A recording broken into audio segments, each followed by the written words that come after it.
Naging biktima ulit ng death hoax ang queen of all media na si Kris Aquino base sa kumakalat na Facebook post na mula sa page ng may pangalan na Philippine Scholar 2023. Si Kris ay pumanaw umano noong January 3, kalakip ang isang link papunta sa isang blog site. Hindi na mahanap ng showbizcaster ang nasabing Facebook page, pero base sa report ng Rappler ay umani ang post ng 1,100 reactions, 343 comments at 165 shares. Makikita rin sa comment section sa nasabing media website na nag-react ang Vice Governor ng Batangas na si Mark Leveste. Ayon kay Vice Gov Mark, fake news ang kumakalat na balita tungkol kay Kris at sa katunayan nga raw ay kasama niya ito ngayon sa California. Sabi niya, Kris is very much alive. We're together now in Orange County. Mensahe pa niya, whoever came up with this fake or false news is foolish, selfish, and idiotic. Maraming netizens naman ang tila galit na galit din sa Facebook page na nagpapakalat ng maling balita at narito ang ilan sa mga nabasa naming comment.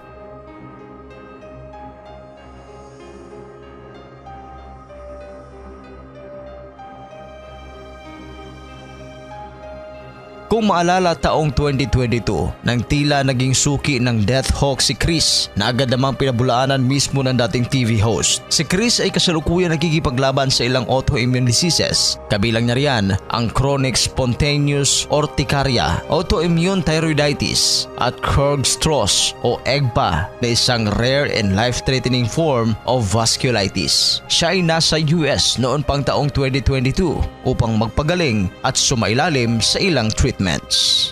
Ano ang reaksyon ninyo dito? Please comment down below at sa mga hindi pa nakapag-subscribe, huwag kalimutan mag-subscribe sa Showbizcaster. Maraming salamat po!